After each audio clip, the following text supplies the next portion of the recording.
Papa.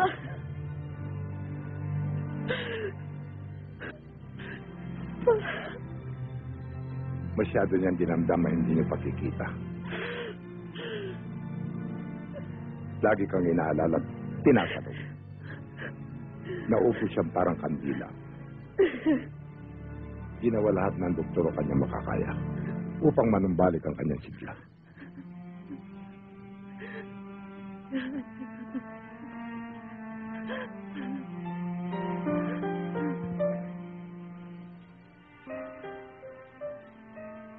Kung sa bagay, napakaaga pa para sabihin ko sa iyo ang mga bagay na ito.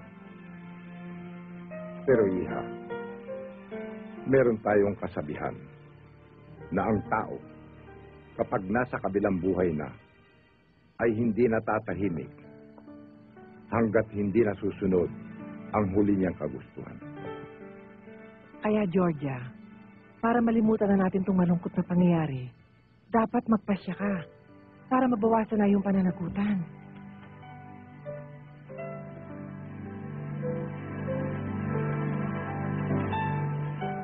Georgia, ang ginawa sa'yo ni Charlie ay bunga ng labis niyang pagmamahal.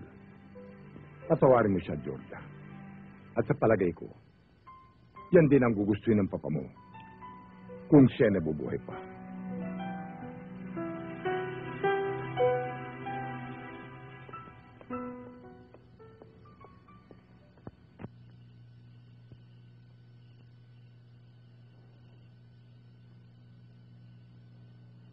Tinatawag mo raw. Oo. May importanteng bagay akong sasabihin sa'yo. Delphine, hindi ko alam kung paano ko sasabihin ito. Kasi, mula nang ilibing ang papa,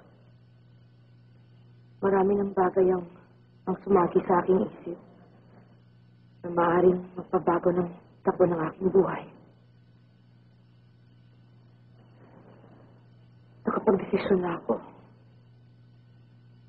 Susundin ko ang payo ng tiyudang niya. Makakasal ako kay Charlie. Yan ang inaakala mong tamang pa siya. Yan ang kailangan mong gawin. Ikaw lang nakakalam kung anong makakabuti para sa'yo. Pero hindi lang yan ang gumugulo sa akin ngayon. Napakalaki ng utang na loob ko sa'yo, Delphine, kaya ayaw ko sanang magdamdam ka. Kaya bago ko ipahayag ang lahat ng ito sa kahit na sino, ikaw na ang una kong pagtatapatan. Salamat naman, Georgia. Bigyan mo ako ng importansya. Kahit hindi na kailangan pa. Nahihiya nga ako eh. Pero alam kong hindi kayo nagkakasundo ni Charlie. Kaya pinakamabuti na sigurong umuwi ka na muna. Magkaibigan tayo, Georgia. Hindi ka dapat mahiya sa akin. Asahan mo, nare-respetuhin ko ang mga desisyon mo. Uuwi ako bukas ng umaga.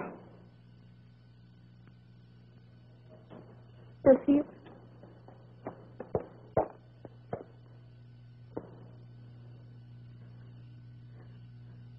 Maraming salamat sa'yo, Delphine. Sa lahat ng ginawa mo para sa akin. Hindi ko kalilimutan yun.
Ito na bang lahat ng padadala mong imbitasyon?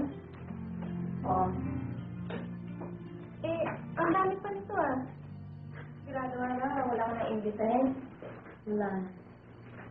Eh, paano yung mga taga-ron? Taga-ron? Oo, yung mga taga-barangay Saro. Sina Delphine, sina Mang Basilio. Mga naging kapitbahay mo. Huwag na. Bakit naman? Akala ko ba sabi mo sa akin na kahit sandali ka lang sa lugar na yun, doon mo naranasan ang pinakamasayang araw sa buhay mo. Kahit pa paano, nagkaroon ka na ng pagtingin sa kanila. Natural lang na imbitahin mo sila. Hindi ko may kakailayon, Cynthia. Pero sa tingin ko, galit pa si Charlie kay Delphine. Huwag na natin ibalik ang mga nangyari nung araw. Okay, ikaw bahala.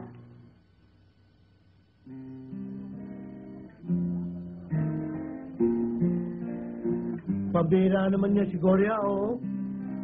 Ni hindi man lang tayo naalaala, padalhan ng imbitasyon. Kahit pabalat bunga. Sa bagay, sino nga ba naman tayo para maalaala, ano?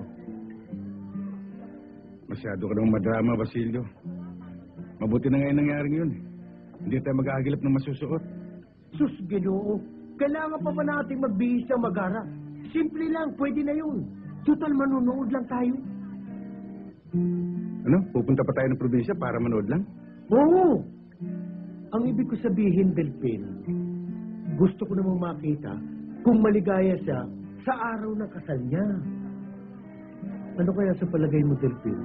Lumigaya kaya siya doon sa mapapangasawa niya?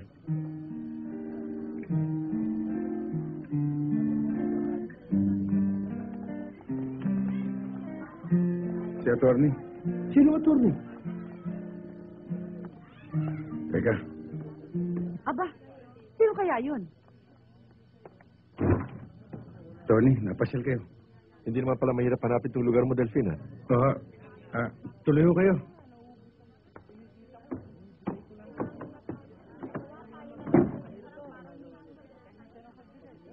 Napag-alaman ko na ikaw pala ang kumukop kay Georgia nung umalis siya sa bahay.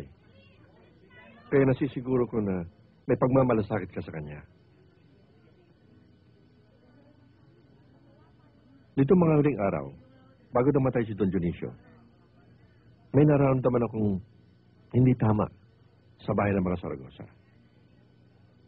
Hindi ko na sasabihin sa iyo mga detalye, pero gusto kong malaman mo na sa aking pananaw, kahinahinala ang pagkamatay ni Don Dionisio. Kailangan ko ang tulong mo, Delphine. Paano ako makakatulong? Una, hindi dapat patuloy ang kasal ni Georgia. Wala pa akong hawak na katibayan. Kailangan ko pa ng konting panahon. Ikaw lamang malalapitan ko, Delphine. Tulungan mo si Georgia.